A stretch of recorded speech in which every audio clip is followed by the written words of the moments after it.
and welcome. I'm DFW Networking Diva, Christine Dean, and I'm here with two of my favorite people. They happen to be life coaches, and that's what we're going to talk about today.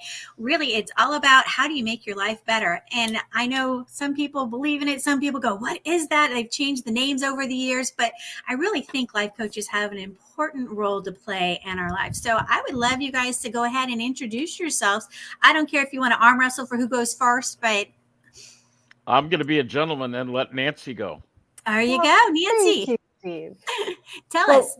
Welcome. I am Nancy Abramson, and I am a success coach. And my focus is helping small service-based business owners who are eager to scale, have thriving businesses, and also freedom with their time so that they can love their life now, not sometime later. Yep, I can understand that. I'm thinking we need to hear a little bit about Steve too and what he's up to. And there I am. I didn't think you wanted to show me. So my name is Steve Reed. I'm a life and marriage coach. I'm an executive coach. I'm affiliated licensed coach through the Ziglar organization, and I teach people on balance. Tom Ziglar many years ago said, the fastest way to success is to replace bad habits with good habits. So I help people develop those good habits on the life and marriage side. Basically, what I do is I help people identify what the speed bumps are, what the roadblocks are, what those nasty mud puddles and potholes are, so that we can address those things and then move forward so that they can have a more victorious life and more victorious relationship. I love it. And I got to say, you both bring so much value to people's lives. You see people out there wandering around and they don't even know they need a life coach, right? It doesn't even occur to them, right? They're like, what? I'm fine, right? I'm fine. You're fine. I'm fine. What? We don't need this. That's it. Right. And so you don't even realize you need one until you talk to one. And then you're like, oh, yeah. How often do you realize that all your baggage you're carrying around, and that bag gets really heavy, and having somebody talk to and help work through some of those issues. And I've seen the therapist thing. They've got therapists, but that's a different role. It really is.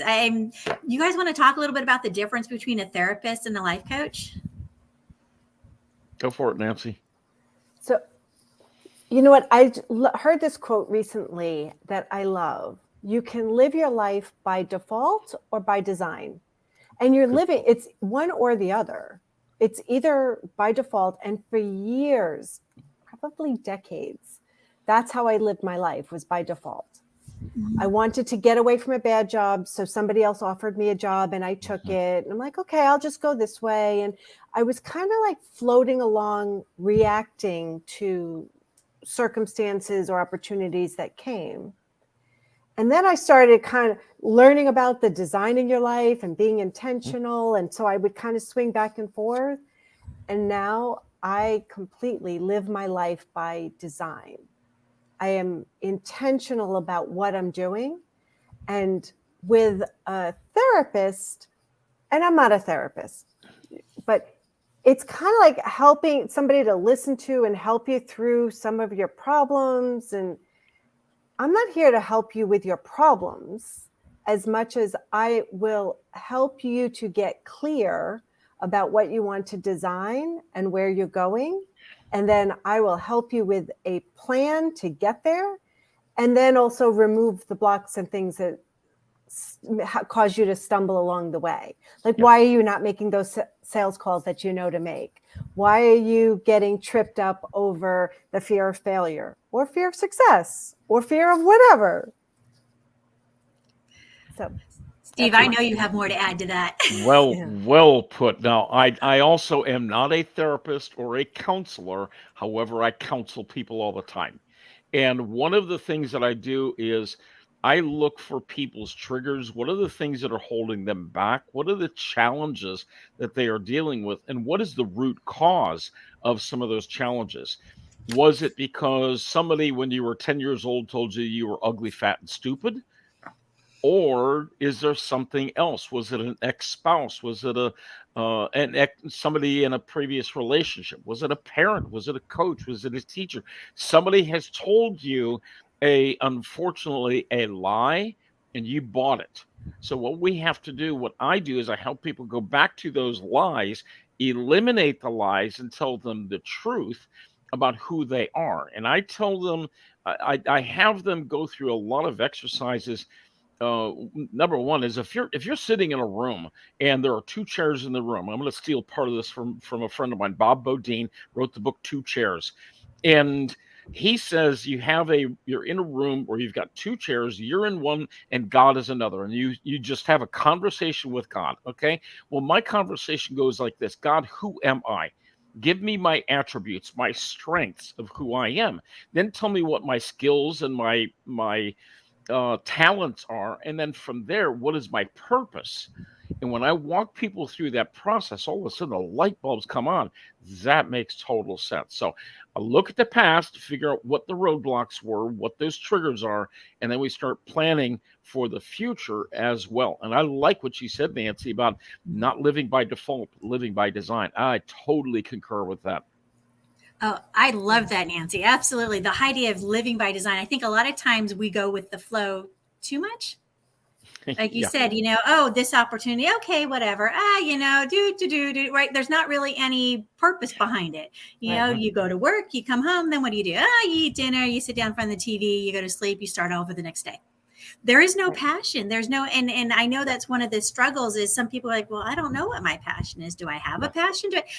It doesn't even occur to them to ask what their passion is, to ask themselves that question, right? Absolutely. And I was having a conversation. My niece just graduated high school with associate's degree. She already got so many college credits. And she came to visit Disney with two of her friends. And one of her friends also graduated with an associate's degree, honor society. They're all like smart, driven kids. And she was so upset because she was like, felt like she was like, whether it was failure or like behind the eight ball. And she was like, because she didn't have her passion. She didn't know what her passion was. And she was so upset. I don't have it. And they all say, you got to find your passion. You got to follow your passion. You got to know, I don't have a passion. I don't know what my passion is. I'm like, honey, breathe. You're only 18 years old. You don't have to have it at this point. But she didn't even think that she was allowed the grace of trying to explore. Like, there's so much pressure on people, and especially the kids these days, to have it all figured out. Like, this is the time to explore. You're 18. You have a little bit of time to find your passion. So true. That is so true, Nancy. It's amazing. I know in my practice, I'm sure it is with you as well, but there are a lot of clients that I work with. They have no clue what their passion is. And then they're 40s and 50s and 60s, and they have no clue. I've got one client, she turned 61, 62 this year, and she is just now starting to figure out her passion. And it's amazing. So from where she was 2.5 years ago to where she is today, it is amazing to see that transformation. It's that caterpillar that's turning into the butterfly. And to see her and listen to her talk about her passions now, it's like, wow, this is a radical change. So I love that. I agree with you. Yeah. Totally. Well, so that brings up the question, like, when do you need a life coach in your life? I mean, we mentioned younger, we mentioned older. I mean, is there an ideal age or? I'm going to take off with this one. I think people need a life coach or a mentor or a success coach, executive, whatever. I think people need a coach, but only on days that end in Y. Seems reasonable. We all need coaches. Yes, Steve. We all need coaches. I use an illustration a lot when I'm working with couples. If you're and I'll use a football analogy for a second here. If you're a halfback, you're carrying the ball. That's your job, okay? And you start running down the field, the quarterback hands off the ball, and you're running down the field, and one of the defensive guys pops the ball out. You fumble the ball. Thankfully, you catch it, okay? But, okay, that happens over and over and over again. There's a guy on the side, not a fan, not media people, but a guy on the side that he calls you over. He is your coach. And that coach says, you got to change the way you're holding the ball because you keep fumbling the ball. Okay. Now they're not going to say, now, Jamie, I want you to really think about how you're holding. No, they're going to get in your face and they're going to tell you what you need to do. Okay. So sometimes that's what a coach has to do. Sometimes we're loving and soft and gentle and caring. Sometimes we have to get in your face and we have to hold you accountable. So that's one of the things that I do. I just want to help people hold the ball properly so they don't fumble the ball. So in your face, what do you think, Nancy? Sometimes I do have to do that. Mhm. And my sports analogy that I've used lately is, if you think about Tiger Woods and how everybody said he's so gifted and he had this natural gift he was this amazing golfer from when he was a baby practically. He has like 4 coaches just for his golf. He's got one coach for the putting, one coach for the lawn. Like, he's got so many coaches, and you think that, oh, he's gifted, it just comes easily. And for for everybody. So my invitation is, if you think about how many times you've read a book or watched a video or listened to a podcast and thought, oh my God, that was amazing. Oh my God, that's brilliant. And then how many times do you actually put it in place and take inspired action to actually use that? Oh my goodness, that was amazing, brilliant idea. So many people are like, I don't want to spend the money. I could do it myself. I have all these books and videos and I could get the information for free. Most people get insights, but they don't get results from them. Yeah. So with a coach, you have accountability. You have somebody that's giving you one-on-one personal insight that can hear exactly what you're saying or what you're not saying and actually cause results and breakthroughs. And that's what I do. And that's why I love what I do. That is very watching true. the transformations like you got, Steve, with that woman, that's what gives me joy and fulfillment. Yeah. All right, I'm going to ask about accountability. I keep hearing that word tossed around, and I'm thinking, is everybody coachable? No. No. Well, yes, everybody is accountable. However, do they resist? Do they agree? Do they comply? No. Okay.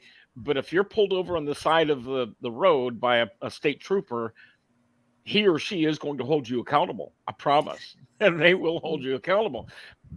But you may not like their accountability. But I think I heard Christine say, is everybody coachable? Oh, coachable. I'm sorry.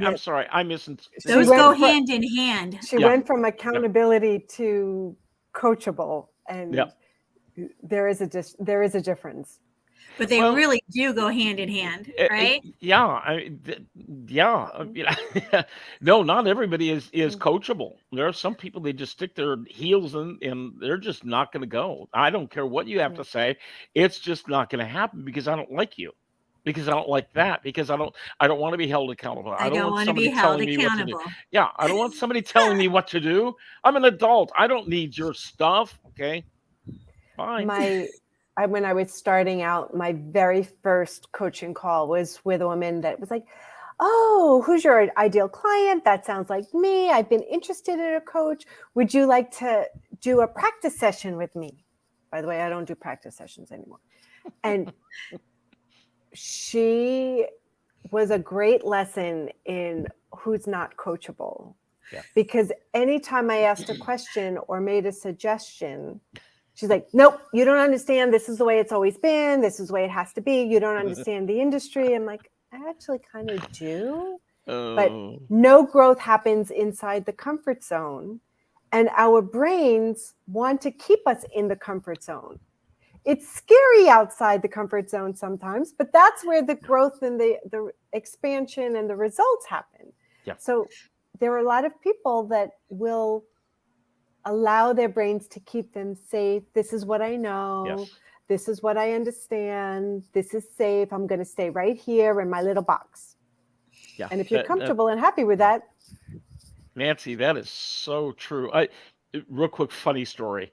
I lived in Southwest Virginia for a number of years, and I was in the mountains in Roanoke, Virginia. And I was talking to a guy that I was selling and was managing a copier company. And I walked into this guy's office. His copier's on the floor. It's in pieces. And I said, I can have that fixed within the next 3 to 4 hours if you'd like. And he says, what's the hurry? It's been like that for 3 weeks. And like, how do you function? And then he came back and he says, you're not from around here, are you?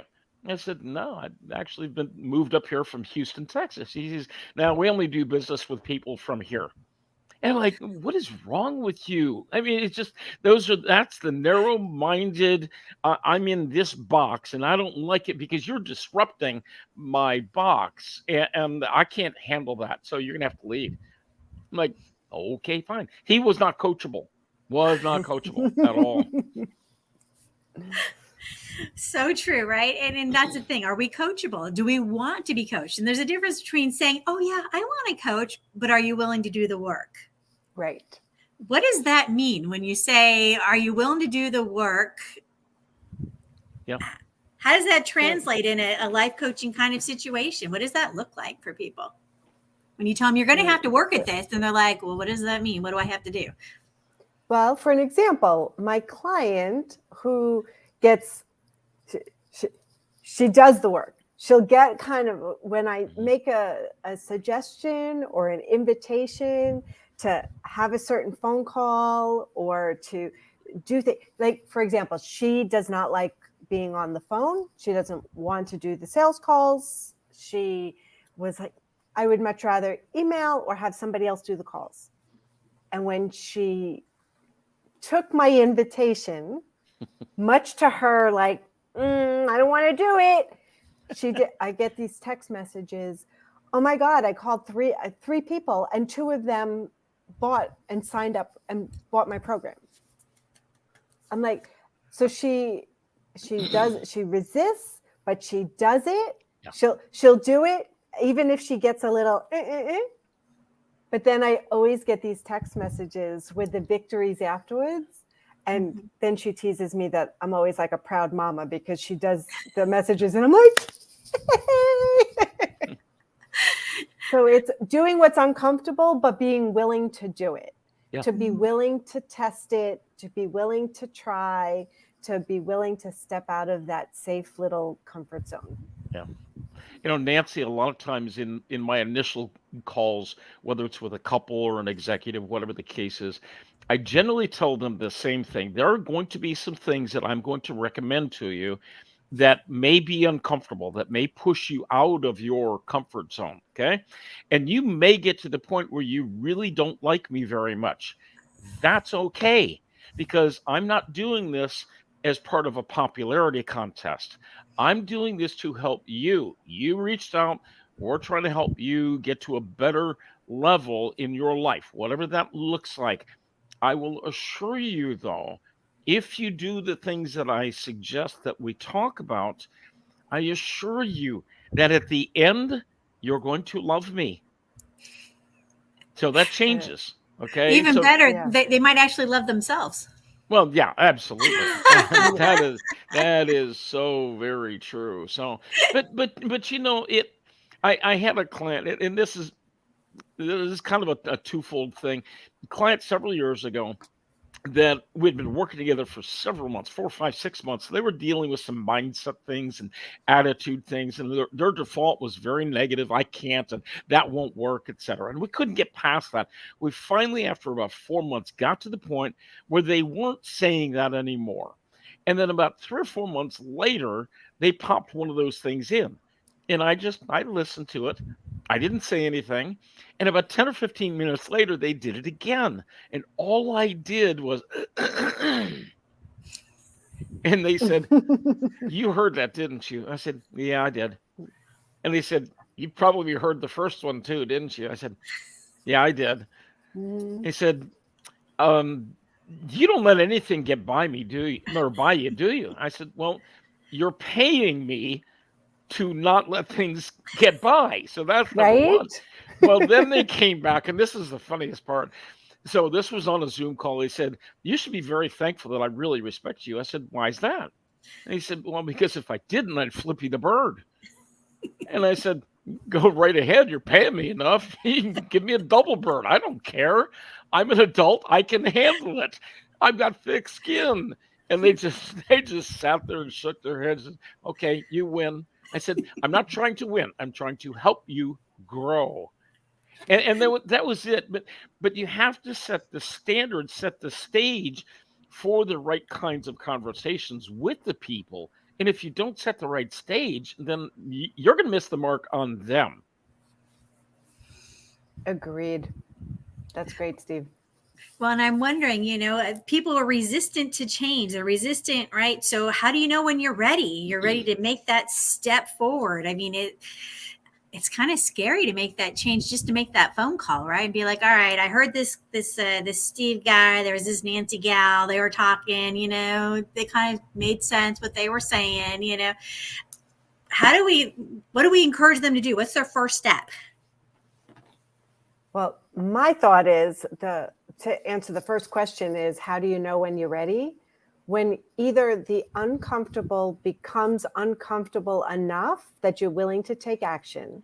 Mm-hmm. We've all been in the space where, the weight starts creeping up and you're like, yeah, I'm not noticing, I'm not looking. And then all of a sudden you put on a certain pair of pants or you put on a certain outfit and you're like, you go to the store and like, oh, heck no, I am not going to that size. Like then all of a sudden you get your limit and you're like, okay, now I'm buying the vegetables, I'm doing salads, I'm getting to the gym. Like the uncomfortable has to become uncomfortable enough that you're like, nope, line in the sand is drawn. Yeah. Or you get so excited and impatient and you want the results and you're really excited about the results that you're building and you want to get there faster. If you want to get there faster, then you're not going to do it by yourself. Yeah, exactly. And you know why? Because I think you're not going to get there by yourself because if your counsel is the voice in your head that wants to keep you safe, you'll get there very slowly or not at all. When you have somebody that you're speaking it to, and the power of speaking out loud is powerful in and of itself because you're hearing what you're saying. You're like, oh my God, did I really just say that? Yeah, right. That's an excuse. And or you have somebody like Steve or myself that's listening for you bigger than you know yourself, that will help you get there faster. We'll pull you along the ride. Nancy, you use the illustration of Tiger Woods. Most people would say, well, he doesn't need a coach because he's been doing this for so long. No, he needs a coach because he's been doing this for so long. Right. And that's one of the things a lot of people don't realize. Now, I've been doing public speaking for well over 30 years. And I want to say I'm pretty good at what I do, at my craft. And I was talking to a group of women in Detroit several months ago. And I was missing something. I don't know what it was. So I picked up the phone and called my presentation coach. I told him what I was doing. And he says, okay, based on what you said, here's what I'm hearing. And when he said that one thing, it's like, yeah, I just left one of the critical things out of the presentation. So I've been doing this for a long time. I've coached hundreds of people in public speaking and presentation skills, and I need a coach. So I recognized I needed a coach. Now, real quick story. Traveling salesman pulls up to this old country store. Owner of the store is sitting on the front porch in his rocking chair. He's got an old hound dog laying on the porch. And every 2 or 3 minutes, this hound dog lets out with a little yelp. Another 2 or 3 minutes, lets out with another yelp. 3 or 4 more times. So finally, the sales guy says, what is wrong with your dog? And that store owner says, well, he's laying on a nail. Well, why doesn't he get up and move? Oh, don't hurt him enough to move, just enough to complain about it. And yeah. Nancy, I know you've got clients like that. I do too. And I know Christine has clients like that. So, but you have to get to the point, as you said a minute ago, where the pain is so discomfortable that or uncomfortable that we have to move. Otherwise, we're going to be stuck in the pain. Right. And I think that applies, like you said, to all coaching, whether it's, I focus more with the business space and marketing coaching and helping people with their strategy for their business. Right. And like you said, they're not willing to make changes till they really are at a point where it hurts and they have to. Right. I have somebody I was talking to saying, well, I got about another month to make this work. If not, I got to go back and get a job. Well, there's motivation for that entrepreneur to really get things going. Are you going to keep doing things your way because it was comfortable and it's what you know? Or are you ready to talk to somebody who can look at the big picture from the outside, right? We come in with a different perspective to say, well, have you tried this? Why don't you do this? And they're like, Christine, yeah. if I can share one other real quick story. I had with my coaching practice, I've got some things that I'm trying to do, some evergreen things that are out there. But my social media coach, she and I were talking one day, and she said, what you need to do is develop some courses and put some courses up online. And I'm like, no, I don't want to do that. That's just, no, I'm in. And she just kept harping. I mean, she was a pest. Every few weeks, she's telling me, you got to do these courses. And finally, I succumbed to Christine's advice, and I've got my courses that I'm putting up. So I needed a coach. So, and I am an excellent nag when necessary. Yes, she is. Even coaches need coaches. Yes, we do. And not necessarily just one. Yes, Steve just mentioned his two. I have my coaching friends. This is my personal coach. This is my energy coach. This is my business coach. This is Exactly. It's not a weakness to recognize that you want help. It's actually a strength that you say, you know what?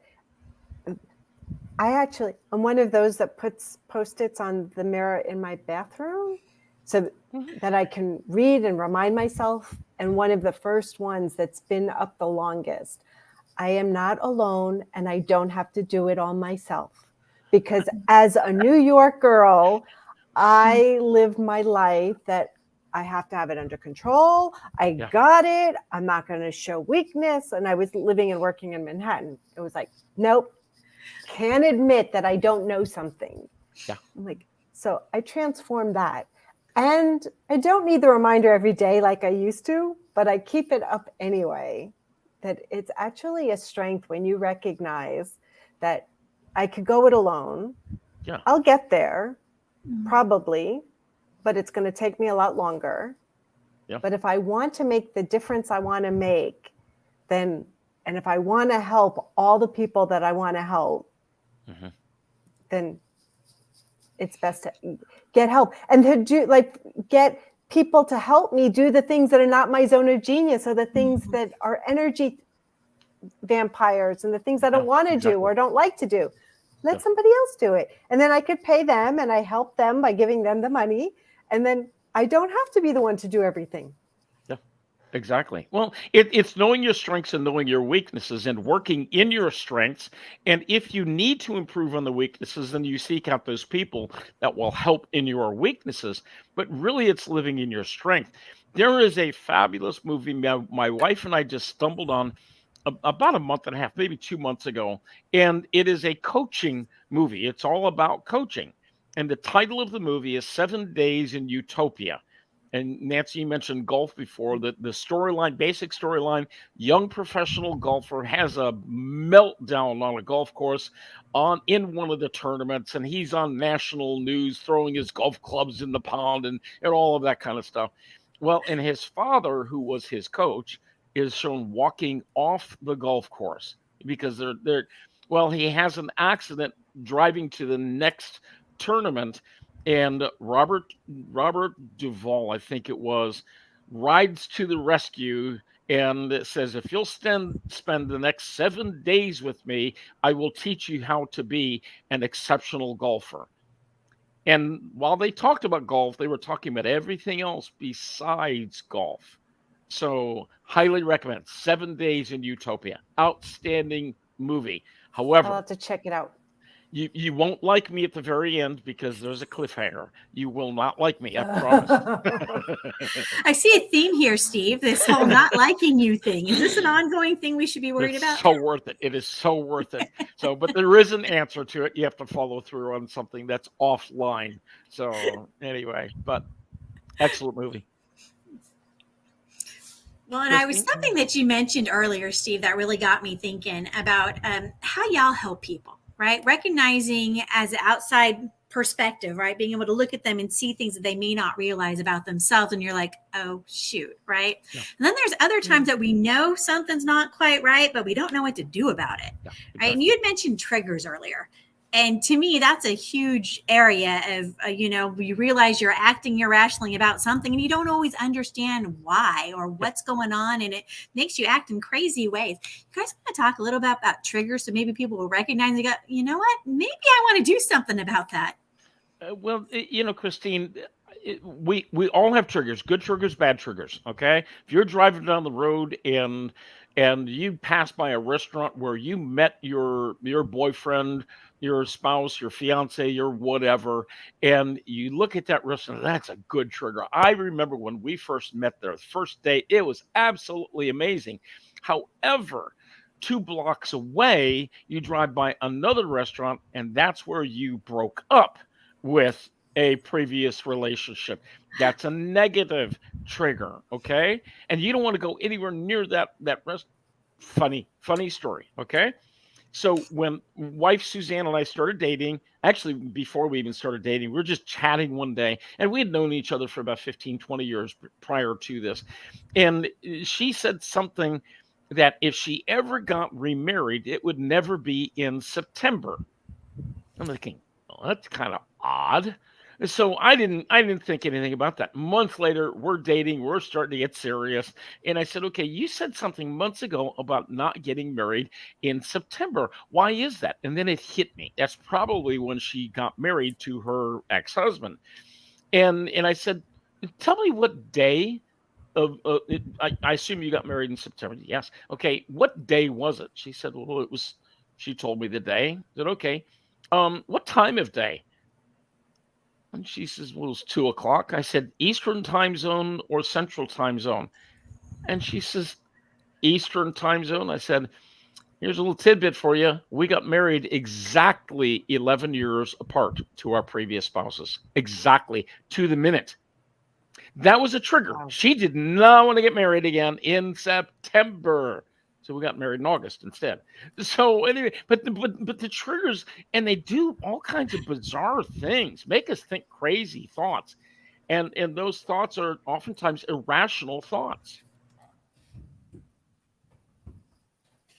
Absolutely. It's actually kind of crazy making because if you're being controlled in the moment, right, it just kind of grabs you and runs away with you, and you're like afterwards like that really wasn't me. I don't know who that was, but it wasn't me, because that's not how I normally act, right? So true. And it can happen to the best of us, right? Yeah. But the more history you've got, right? You talked about, Steve, about working in the past and figuring out what were those issues that you were working through, right, that are coming through now.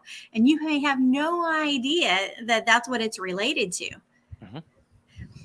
It happens to everybody. If you're not aware of them, then they hold the power. So you make a sales call that doesn't go well. Yeah. Oh, I don't want to do that again. Yeah. You are in a relationship and it doesn't go well. Oh, don't want to do that again. But then every time you pick up the phone to make another sales call, you're thinking about how, yeah, this is probably not going to go well. Oh, everybody sales calls are hard. They're ugly. Yeah. They're, the rejection, we have so many experiences in our life that it happens once. And if you don't have power and control over the story you're telling yourself about the circumstances of that thing, you're bound to just keep repeating it. Yeah, so exactly. That's why you need Steve and I, so that we can help reframe it. They're like, okay, just because that happened that once Do you have evidence of a call that went well? Do you have evidence of this? Let's see if we can change your story. Totally. Nancy, you said something about reframing. Um, Tom Ziegler, again, proud son of Zig Ziglar. I was listening to Tom not too long ago, and he made the comment that he loved when somebody told him no.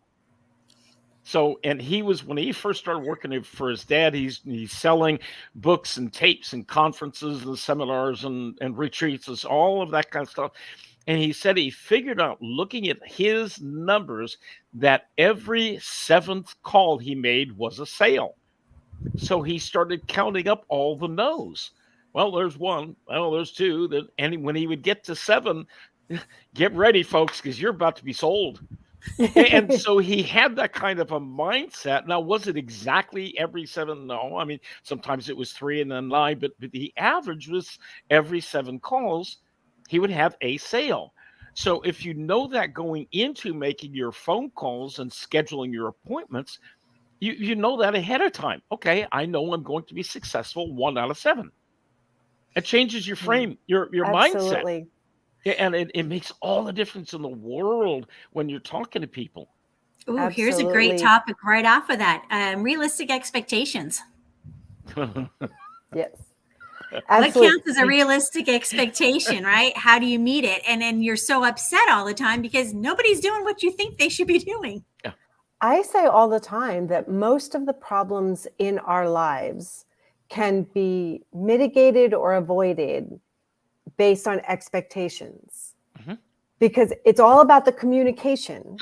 Because I expected you to do something and you didn't. I expected you to not do something and you did. I expected you to say something. I expected this, and the thwarted expectations. It's all in the communication and expectations. Absolutely. Absolutely. And Nancy, there's another part to that. It's the expectations that other people put on us, but then we have the expectations that we put on ourselves.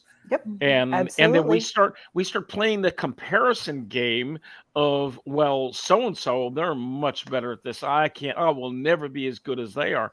You don't have to be as good as they are. You have to be the best person that you are.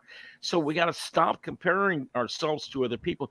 That's where Facebook and social media in general is detrimental to our society, because we look at, well, Nancy just got back from another vacation. Well, Christine just did this and so forth. And we look at all these things and we're like, why is it I can't get those things? And so we only put the flowery things on Facebook and Instagram and so forth. We don't put the struggles on there.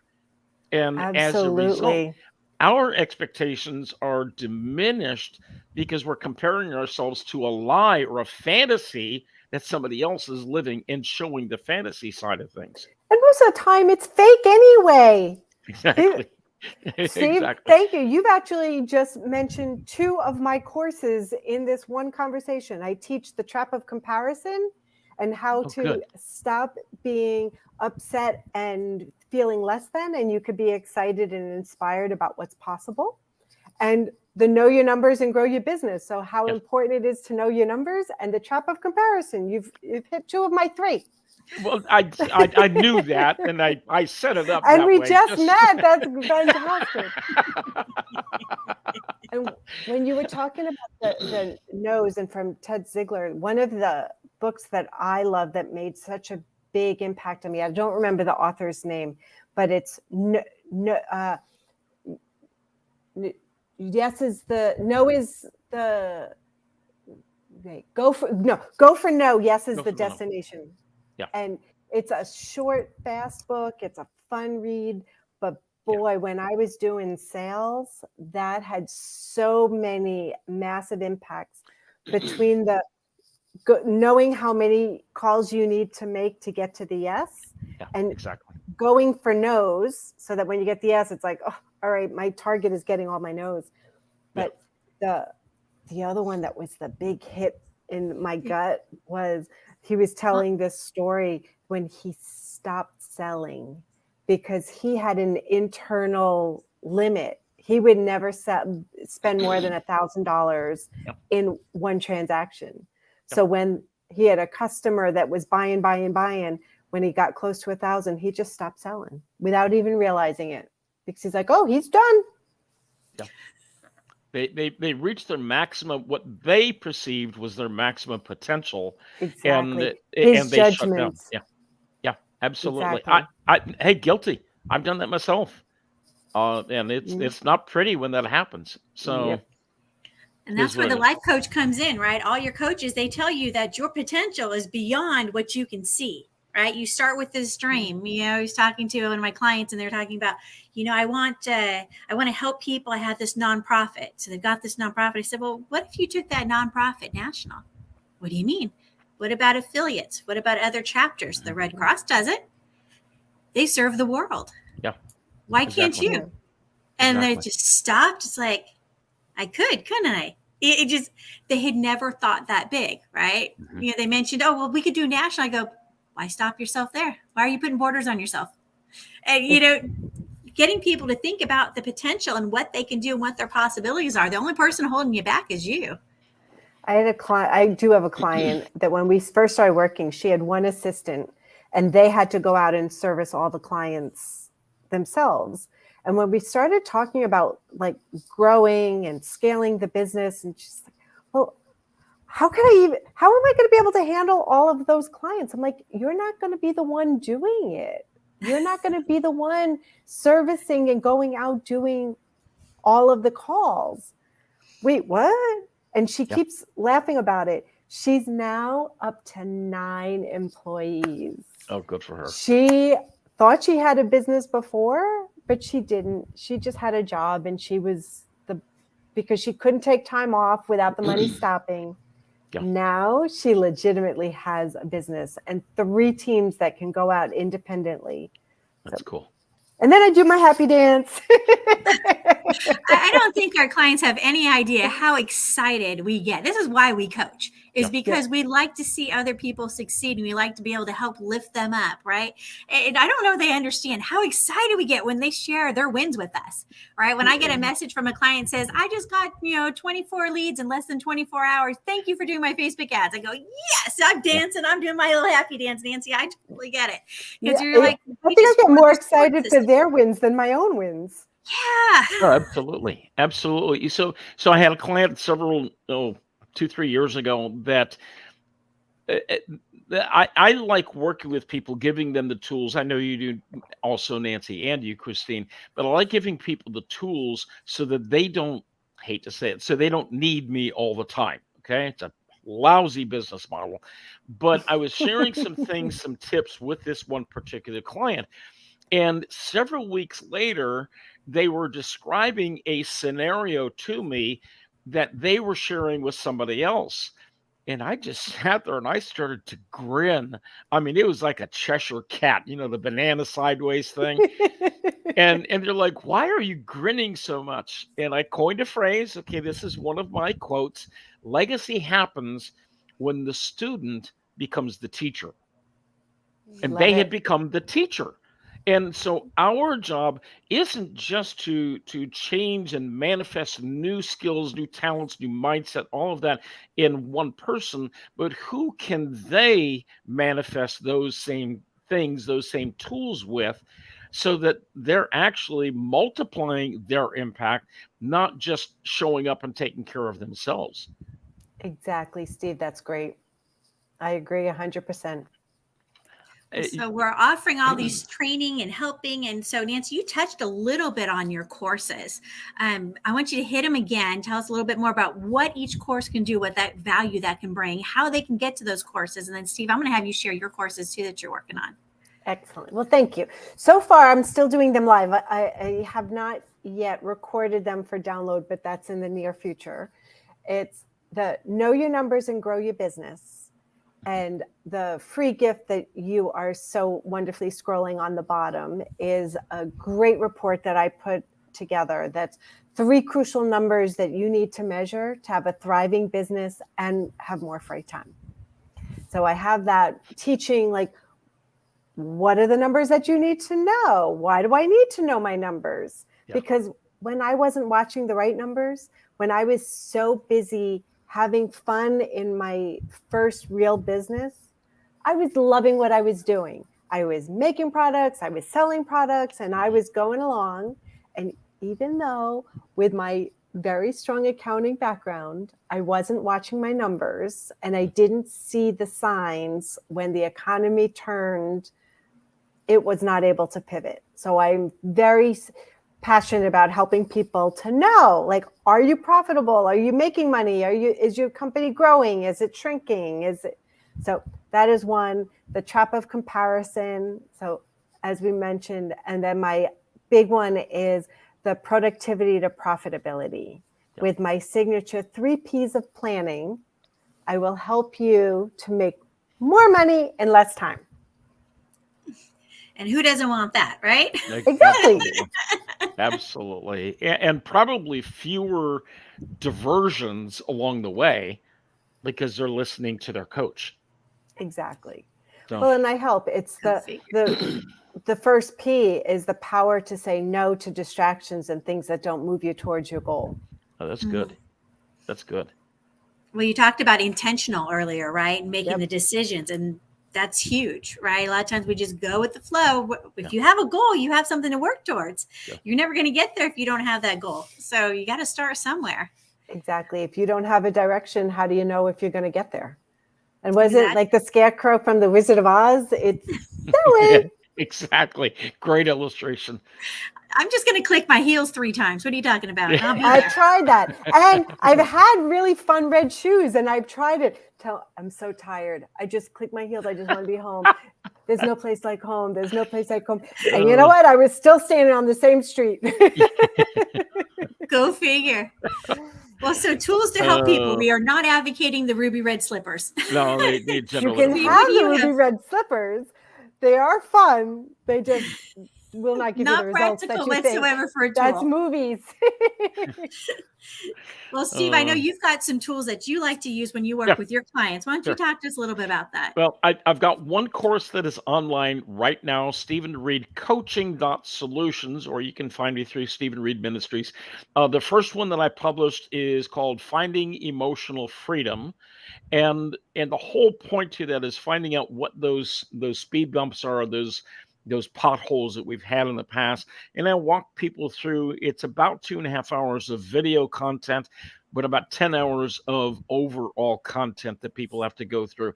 And when they go through this, they really will release some of the chains that are holding them back. So that one is online right now. It's available. The second one that I'm doing the recordings for is called Becoming the Best You. It's a 12-week program. And it is based in part on Tom Ziglar's book, Choose to Win. I've also got Learning to Soar. Composition of a Dream is one of my favorite ones. And it's a 7-step process to achieving your dreams. And I just went blank on the last one. But I've got another one that's in the process right now. I figured out I do a lot of marriage coaching as well. And I figured out some systems that have worked extremely well with my couple clients. And so I'm going to be developing a course where people could go to that as well. So that's what I've got. Now I'll remember that 5th course someplace after we hang up, probably. Plenty of things to keep us busy, lots of tools to play with, and I know other things. DISC assessment is another one. That's it. DISC 101.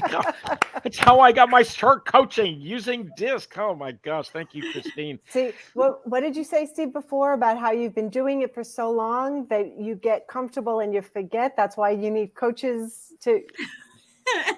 Yeah, no, right. I need a memory jogger. So, and anyway. Speaking of the coaches, before my visibility coach yells at me, because some people might not be watching this, might be listening, that let me say audibly that my website is empoweredwithnancy.com, and the free gift that I spoke about is empoweredwithnancy.com/free gift.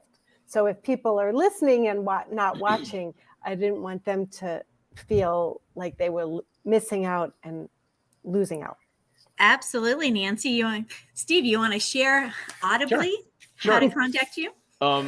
Well, the website, primary website is StephenReedMinistries.com. Now that's Stephen with a PH, StephenReed Ministries.com. That's my general website. Then I also have Stephen Reed Coaching.solutions. And like Nancy, she's got a free gift. If somebody is looking to go to the next level, then I do either a 30-minute or a 1-hour strategy session with somebody. Depends on what they qualify for, but that I charge big bucks for that normally, but I'm happy to give that as a gift today. There you go. So if you're looking for some help, we've definitely got some tools are available. I know for myself, I love coaching, like you said, small businesses, nonprofits. I love working with people that have a passion. If you don't have a passion yet, you want to talk to one of these guys first.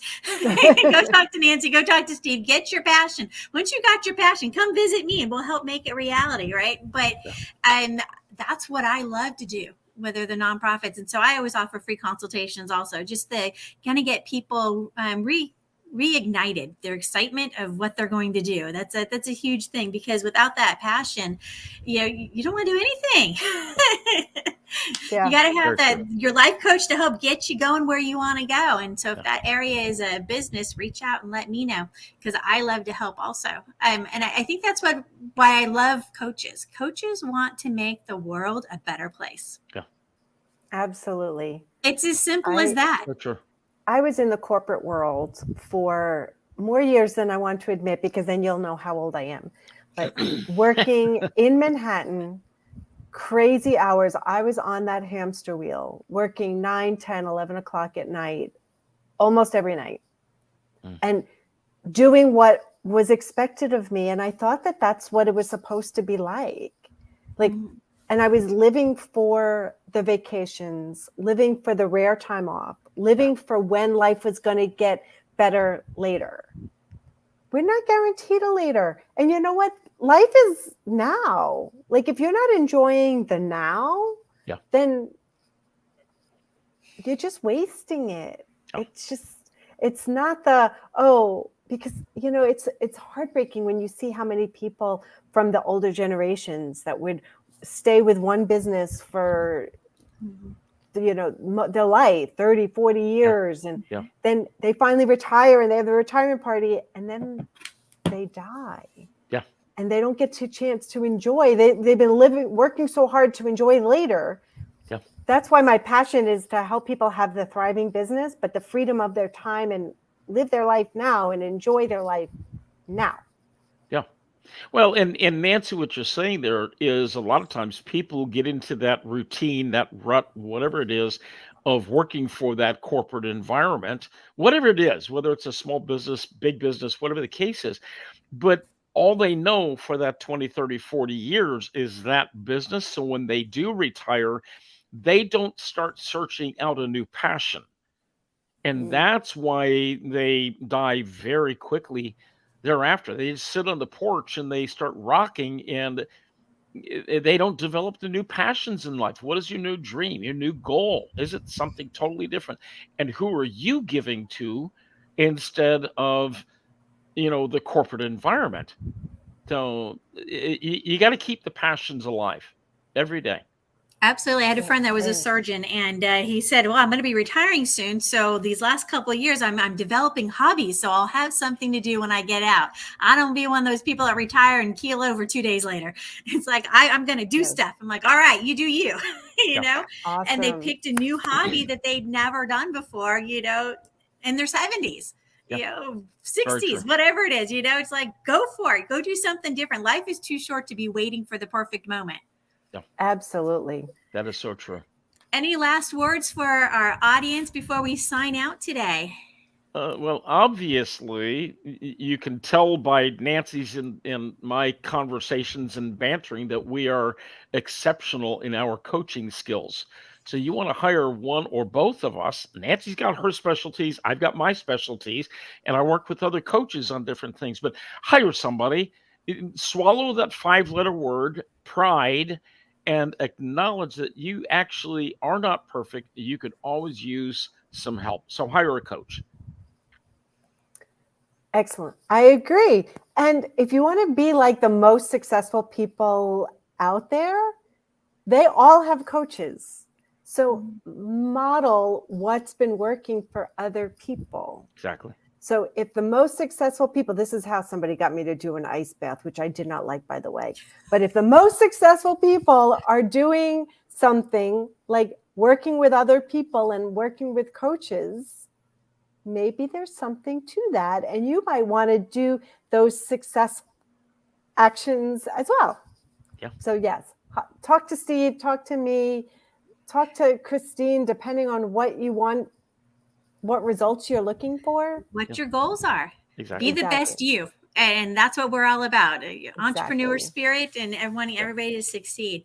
I just wanted to say thank you both so much for coming on and talking and sharing your wisdom with everybody out there, because I think life coaches are so valuable. So I would highly recommend reaching out to Steve Reed, executive coach, or marriage coaching, whatever it is that you need. Nancy Abramson has some amazing things going on with her business. You see all those classes they both got. I mean, you guys just have a wealth of knowledge to share with people out there. And I know you want to see people grow, inspire, and be the best versions of themselves. So thank you so much for coming on DFW Networking Diva. I'm sure I'll have both of you back at some point in the future. Together, I hope. Thank you. That would be Together, wonderful. I hope. This was a blast. I It love this. was. Thanks, And y'all. Say goodbye to our guests. And thank you, Christine, for having us and for creating Thank this space to provide this for people. So thank you. All right. Thanks, y'all. We're tuning out. Say goodbye. Farewell. Bye. Bye, guys.